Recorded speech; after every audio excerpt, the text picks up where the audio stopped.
Hello everyone, welcome to रे दीक्षाशाला। और आप सभी को बहुत बहुत बहुत बधाई हो। मुझे पता है कितने सारे घरों में कल किसी को पूरी रात नींद नहीं आई होगी, किसी की फैमिली को नींद नहीं आई होगी, कोई इतना इमोशनल होके शायद रोने भी लगा हो अपना रिजल्ट देख के, कोई खुशी से, कोई दुख से, किसी का नहीं हुआ होगा, ऐसा भी हो सकता है। तो जिनका भी अभी सिलेक्शन हुआ है, इसके बाद का क्या प्रोसीजर है, हमें बार बार कई लोगों के कमेंट्स आए हैं।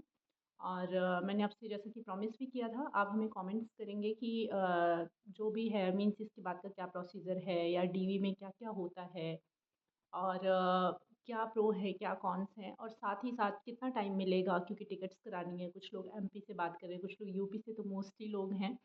और मुझे बिहार के कई कैंडिडेट मैसेज भी करते हैं, आई मीन कमेंट करते हैं कि यूपी वालों ने ही सारी सीट ले ली है। एंड सॉरी ब्रो, कुछ कर नहीं सकते यूपी वाले, क्योंकि अभी तो यूपी में वैकेंसी है नहीं, तो ऑप्शन नहीं है। और शायद अगर बिहार में भी वैकेंसी नहीं आती और यूपी में आती तो आप ज़रूर आते। मैं एकदम श्योर हूँ, क्योंकि जब मैं यूपीएसआई की डीवी कराने गई थी, तो वहाँ मुझे यूपी की बहुत सारी लड़कियाँ, सॉरी बिहार की बहुत सारी लड़कियाँ मुझे मिली, झारखंड की लड़कियाँ मिली। तो ये तो श्योर है कि यूपी में भी एकदम वेलकम होता है, बाकी जगह का भी। और लोग आते भी हैं और वो अपनी काबिलियत से आते हैं। यूपी मीन्स जो जनरल से फ़ाइट करके आया, जो यूपी का है, तो ज़ाहिर-सी बात है उसके पास ईडब्ल्यूएस का सर्टिफ़िकेट। अगर जनरल है तो मोस्टली लोगों के पास ईडब्ल्यूएस होता है, नहीं तो ओबीसी होता है, एससी, एसटी, कितनी सारी कैटेगरीज़ होती हैं। लेकिन अगर कोई अदर स्टेट से आया है, वो जो मुझे लड़कियाँ मिली थी यूपीएसआई की डीवी के टाइम पे, आई थिंक फिज़िकल के टाइम पे मिली थी, तो उन दोनों के मार्क्स वहाँ पे सबसे ज़्यादा थे। तो ये तो है कि वो अपनी काबिलियत से आई थी, तो इस बात से शिकायत नहीं होनी चाहिए कि नहीं मतलब क्यों आके सीट लिया। और वो जनरल के लिए कुछ पर्टिकुलर कुछ कम ही सीट होती है, उसी सीट पे लोग फाइट करते हैं। अब तो पूरा 50% रह भी नहीं गया है। ऑलमोस्ट बहुत सारे रिजर्वेशन, 10% ईडब्ल्यूएस, 27% ओबीसी और सारी कैटेगरीज मिला के 40% के अप्रॉक्स बच जाता है जनरल के लिए सीट, और जिसमें सारी कैटेगरी फाइट करती है, ये आपको भी पता है। तो चलिए अभी इन सब कंट्रोवर्सी पे बात नहीं करेंगे, सबकी अपनी अपनी थिंकिंग होती है, अपनी अपनी नाराज़गी का तरीका होता है, कोई बात नहीं, इट्स ओके। और अभी बात करेंगे इसके बाद क्या होने वाला है। अब एकदम अचानक से एक बॉम्ब फूटने वाले हैं कि अभी ये डीवी है, स्टेट को फटाक से आओ, स्टेट को ट्रेनिंग है, स्टेट को जॉइनिंग है। क्योंकि बहुत फुल स्पीड में, मतलब अभी जो वैकेंसी आई है ना आप लोगों की, हम लोगों का जब हुआ था तो उन्होंने 3 मंथ में सब कुछ क्लियर कर दिया था, फॉर्म भरने से लेके एग्ज़ाम, रिजल्ट। आप लोगों का फिर से रिकॉर्ड बिहार ने, अपना रिकॉर्ड बिहार ने ही तोड़ा है, किसी और को तोड़ने का मौका नहीं दिया उन्होंने। ये हो रहा था, देखो ये रिकॉर्ड कौन तोड़ता है, क्योंकि पूरे इंडिया में अभी किसी सेंट्रल की वैकेंसी में भी ऐसा नहीं हुआ कि विद इन 3 मंथ्स ज्वाइनिंग हो जाए, फॉर्म से लेके सारी चीज़ें। लेकिन अपना रिकॉर्ड फिर से इन्होंने ही तोड़ा है कि 3 मंथ्स तो छोड़िए, आई थिंक 1.5 मंथ्स हुए होंगे, और उतने में ही इन्होंने फिर से क्या किया है कि नई वैकेंसी आई और उसका रिज़ल्ट भी आ गया। तो यहाँ भी उतनी ही जल्दी, जितनी जल्दी उन लोगों ने पहले दिखाई है, मीन्स आपको एग्ज़ाम कराने में या फिर फॉर्म फिल कराने में जितनी जल्दी दिखाई है, तो वो भी उम्मीद करेंगे कि वो जल्दी-जल्दी जब डीवी कराएँ या जो भी चीज़ें कराएँ, तो उसमें आपको कोई दिक्कत नहीं होनी चाहिए। और जिसको जॉब मिल रही है, मुझे नहीं लगता उसको दिक्कत होगी। ठीक है, हम इतना 2 साल, 3 साल, कोई-कोई 5 साल वेट किया है इस दिन का, तो अगर वो दिन आया है, तो उसके लिए थोड़ी परेशानी है, तो ठीक है, इट्स ओके।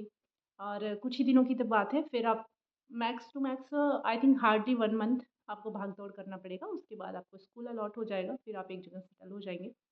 फिर ये चीज़ें सिर्फ़ बताने में रह जाएँगी कि हाँ, इतना भाग-दौड़ किए, लेकिन इतनी जल्दी हुआ, ये इसकी एक अलग ही खुशी होती है। हम किसी चीज़ का बहुत वेट करते हैं, बहुत वेट करते हैं, फिर आने के बाद उसका मीन्स इतना इंतज़ार कर के थक जाते हैं ना, कि आने के बाद वो मज़ा नहीं रह जाता है। जो इतनी जल्दी से एग्ज़ाम दो, फिर उसके बाद तुरंत रिज़ल्ट आ जाए, तुरंत जॉइनिंग हो जाए। क्योंकि वो लोगों तक बात, कुछ लोग तो ऐसे होते हैं, फॉर्म फिल किए हैं, बताए भी नहीं अपने घर पे, और उनका सिलेक्शन हो गया, घर वालों को अब पता चल रहा है, ऐसे भी लोग हैं। तो अब क्या होने वाला है, हम उस पे बात करेंगे। आपको कोई डेट मिलेगी, अभी तो जो सुनने में आ रहा है वो 26 आ रहा है। दूर के लोग तो टिकट कराना भूल ही जाएँ, ये मुश्किल है यहाँ की डीवी में, क्योंकि मैं भी जब डीवी हुआ था उस टाइम लखनऊ थी। आप अगर आप कहीं दूर के भी हैं, तो मैं तो यही सजेस्ट करूँगी कि उस टाइम आप गाड़ी रिज़र्व कर लेंगे, अगर पॉसिबल है तो।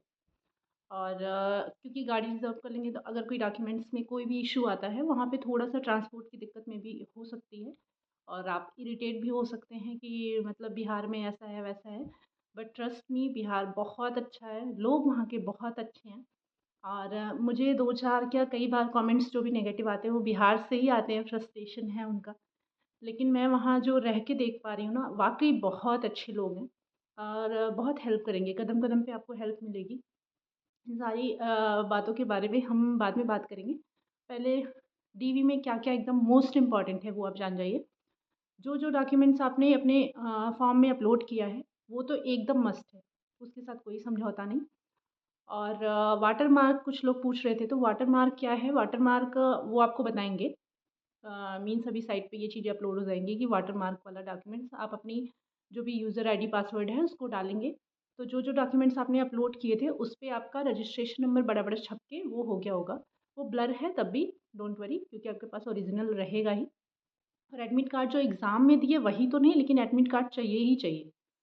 क्योंकि एडमिट कार्ड से ही तो पता चलेगा आपका रोल नंबर क्या था और ये सारी चीज़ें तो एडमिट कार्ड से ही पता चलेंगी। और ये डॉक्यूमेंट्स पे डॉक्यूमेंट्स आप बिलीव नहीं करेंगे, मुझे जहाँ तक याद है मैं 10-12 सेट डॉक्यूमेंट्स का दे चुकी हूँ। एक एक ट्रेनिंग सेंटर में, दूसरे ट्रेनिंग सेंटर में, स्कूल आने के बाद फिर 3 बार, एक बार काउंसलिंग लेटर मिला और एक बार जॉइनिंग लेटर मिला, एक बार स्कूल का लेटर मिला, तो तीनों बार 2-2 सेट, फिर स्कूल में 2 सेट। तो ये डॉक्यूमेंट्स आप जो भी दें उसको तुरंत फ़ोटोकॉपी करा के रख लें, क्योंकि फिर से उसकी कभी भी ज़रूरत पड़ सकती है। दूसरी चीज़ कि जब आपका डीवी होगा तो हो सकता है कि किसी को केएम की वजह से, किसी को छोटी-मोटी चीज़ की वजह से रिटर्न कर दिया जाए, तो तुरंत भाग-भाग के आप भागे ना, जब तक आपको नहीं लगता कि बहुत मेजर गलती है। मैं आपको 2-3 एग्ज़ाम्पल बताती हूँ। मेरे साथ जो रूम में थी ट्रेनिंग में, एक मैम इलाहाबाद की, उनके साथ क्या हुआ था, उनके इंटर हाई स्कूल में केएम था, बाकी में केएम नहीं था, आधार कार्ड में भी केएम नहीं था, उन्होंने फॉर्म में भी केएम नहीं लगाया था। उनसे कुछ नहीं पूछा गया, ईज़िली उनका डीवी हो गया। सेम दूसरी मैम, उनको वेस्ट चंपारण मिला है और मैम क्या वो मेरी फ्रेंड है। तो उसके साथ क्या सीन हुआ है, वो जब गई डीवी कराने उसके आधार कार्ड में केएम नहीं था, एक जगह से उसको रिटर्न किया गया। दूसरी जगह से क्या हुआ है कि वो काउंटर चेंज की, तो वहाँ पे गई तुरंत ईज़िली उसका हो गया।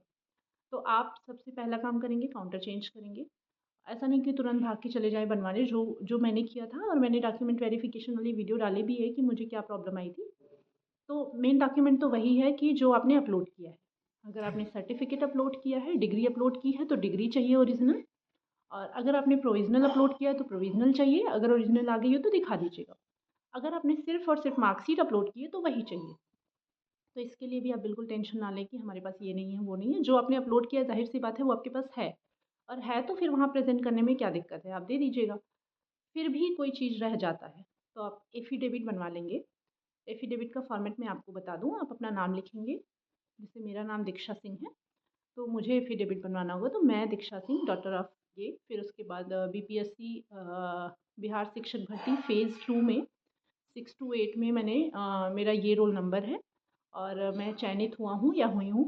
और मेरी डॉक्यूमेंट में ये वाली प्रॉब्लम है, मीन्स ऐसा-ऐसा है और मुझे 2 मंथ का वक़्त चाहिए उस एफ़िडेविट पे, 2 मंथ में मैं ये चीज़ करेक्ट करवा लूँगी। जो भी आपका टाइम हो, चाहे वो आधार कार्ड से रिलेटेड हो, चाहे मार्कशीट से। आप एक बात एकदम एकदम श्योर कर लें कि आपको, अगर आप एलिजिबल हैं, आपकी कोई गलती नहीं है, आपके डॉक्यूमेंट्स में या फॉर्म सबमिट करते टाइम जो साइबर वाले हैं उनसे कोई गलती हो गई है, तो उस गलती की भरपाई ऐसा नहीं है कि आपको करनी होगी।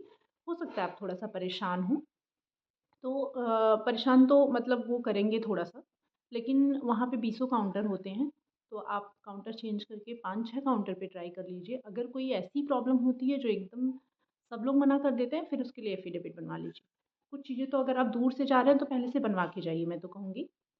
और बिहार में भी बन जाता है। ऐसा नहीं है कि आप एमपी से गए बिहार फिर वहाँ से बनवाने एमपी रिटर्न आए। बिहार में भी आप किसी से भी हेल्प माँगेंगे, आपको हेल्प मिल जाएगी, वहाँ पे आप बनवा लीजिएगा, वो बन जाएगा। उसके बाद का क्या प्रोसीजर है? चलिए फिर तुरंत हम लोग को जो हुआ था मैं वो बता रही हूँ, अभी क्या होने वाला है आई डोंट नो। और बट अभी 1-2 मंथ पहले की बात है तो चीज़ें वहीं रिपीट होंगी मेरे ख़्याल से। फिर जिस दिन मुझे मिला लेटर, वो था काउंसलिंग लेटर। उस पे लिखा था काउंसलिंग लेटर, और जो मैंने फ़ोटो लाइव फॉर्म भरते टाइम भरी थी, वो फ़ोटो उसमें आया। और उस प जो वो मुझे लेटर मिला था और उसपे नीचे उन्होंने लिख दिया बीआरसी, जिस बीआरसी में मेरी ट्रेनिंग थी, मतलब वहाँ का ब्लॉक कह सकते हैं। वो बीआरसी में ट्रेनिंग मेरी हुई और 10 दिनों के लिए उन्होंने बोला आप वहाँ जाइए। तुरंत ही मुझे उन्होंने लेटर दिया, पूछा भी नहीं आप कपड़े लाए हो कि नहीं, कहाँ से आए हो। तो मैं तो 1 दिन पहले गई थी, ये मुझे रिटर्न कर दिया गया था, तो दोबारा मैं कपड़े वगैरह लेके गई थी। तो आप अपनी कुछ तैयारी से तो जाएँ कि थोड़े-मोड़े कपड़े रख लें, वैसे भी आप दूर से आएँगे तो इतना तो करना बनता है। और मेडिसिन्स या कोई कॉमन चीज़ें जो भी होती हैं वो आप रख के जाएँ, नहीं तो परेशान हो सकते हैं। और हम लोग का तो पहली बार था तो ज़्यादा परेशान थे। अभी आप लोग को शायद हम लोग के थ्रू हेल्प मिल जाए, आपके नोन में भी कोई हो उसके साथ जो भी हुआ हो जब-जब, तो आप पर्सनली कॉन्टैक्ट करके बात कर लीजिए या तो मुझे कमेंट करेंगे तो मैं ज़रूर बता दूँगी। और अभी मेरी छुट्टी भी है आज और कल, तो कोई दिक्कत नहीं है, मैं कमेंट का रिप्लाई भी दे दूँगी। और दूसरी बात कि फिर वहाँ से बीआरसी में जब हमारी 10 दिन की ट्रेनिंग हुई, जब लास्ट डे चल रहा था तो तुरंत ही हमारा लिस्ट में नाम आया कि इसके बाद अब हमारी ट्रेनिंग जो है वो डाइट में होगी। अच्छा, बीआरसी और डाइट की ट्रेनिंग में फ़र्क क्या है वो भी आप जान जाइए। बीआरसी में जो हमारी ट्रेनिंग हुई थी उसमें हमें खाना रहना अपने से मैनेज करना था और जो डाइट में ट्रेनिंग हुई थी वो खाना रहना सब उनकी व्यवस्था थी। गवर्नमेंट ने मीन्स हर डे का वो गवर्नमेंट हमारे लिए पे कर रही थी उन्हें, ये बच्चों को खिलाए अच्छे से, मतलब उनका रहने-वहने का सब व्यवस्था ठीक हो। उसके बाद जब हम वहाँ से प्रॉपर ट्रेनिंग कर लिए, वहाँ से हमें ट्रेनिंग सर्टिफ़िकेट मिला और वो सर्टिफ़िकेट लेके वापस से हम अपने-अपने अच्छा, लोगों को ये भी जानना होगा कि किस डिस्ट्रिक्ट में होगा, कहाँ होगा, तो उसकी लोकेशन आपको दी जाएगी। नोटिफ़िकेशन के थ्रू ज़रूर आपको दी जाएगी कि और जिस डिस्ट्रिक्ट में आपका स्कूल अलॉट हुआ है, उसी डिस्ट्रिक्ट में आपका वेरिफ़िकेशन होगा, ये तो श्योर है। बाकी उस डिस्ट्रिक्ट में कहाँ होगा, तो ये अभी नोटिफ़िकेशन आएगा तो आपको पता चल जाएगा कौन से स्कूल में होगा, कौन से जगह पे होगा। और फिर जब आप डाइट की ट्रेनिंग कर लेंगे, उसके बाद आपको स्कूल अलॉट हो जाएगा, फिर आप अपने स्कूल में चले जाएँगे और फिर चीज़ें नॉर्मल हो जाएँगी। बस यहीं तक का सफ़र है। और इसके अलावा भी कोई ऐसी चीज़ हो जो मैं मिस कर रही हूँ, जो मुझे नहीं याद आ रहा हो, तो आप मुझे कमेंट सेक्शन में बता दीजिएगा। मैं उसको फिर से कवर करने की कोशिश करूँगी। और आई होप मेरे वीडियो से आपको हेल्प मिलती हो। और सैलरी के लिए कुछ लोग पूछ रहे थे, नेक्स्ट वीडियो में सैलरी पे भी बना दूँगी। किसी के भी बहकावे में अपना आए कि नहीं बहुत सैलरी कम है, नहीं जॉइन करो। और आपका कहीं और एकदम जैसे होता है ना कि प्री क्लियर हो गया है, मेंस क्लियर हो गया, बस इंटरव्यू बाकी है, बहुत लोगों का ऐसा होता है। अभी यूपीपीएससी के भी रिज़ल्ट आए हैं, तो ठीक है, बाकी है। अभी आप यहाँ पे जॉइन कर लो और ईयर आपका पूरा बचा है, आप नए ईयर में जॉइन करोगे। तो 16 सीएल और 20 मेडिकल और भी सारी छुट्टियाँ, संडे की छुट्टियाँ, ये सब आपको जब ज़रूरत होगी तो छुट्टी भी मिल जाएगी, ऐसा नहीं है। इसलिए किसी की भी बातों में आके कि सैलरी कम है या बिहार ख़राब है, ये सब सोच के बिल्कुल भी ऐसा ना करें कि नहीं आप जॉब छोड़ दें। तो मैं तो यही सजेस्ट करूँगी कि अभी जॉब लगी तो आप जॉइन कर लें। वहाँ के बाद फिर वहाँ जाने के बाद आप अपने प्रिंसिपल से बात करेंगे, वो भी ज़रूर हेल्पिंग ही होंगे, मुझे पूरी उम्मीद है। क्योंकि वहाँ के लोग वाक़ई बहुत स्वीट हैं। और ये बात जब आप जाएँगे तो आपको पता चल ही जाएगा। अभी शायद लग रहा होगा कि मतलब मैं झूठ बोल रही हूँ या ऐसा कुछ। जब आप जाएँगे तो आपको ज़रूर पता लगेगा कि कितने हेल्पिंग लोग हैं। और अभी भी कोई क्वेरी रह गई हो तो कमेंट सेक्शन में बता दीजिएगा और आपको मेरी वीडियो कैसी लगती है वो भी ज़रूर बता दीजिएगा। Thanks for watching my video.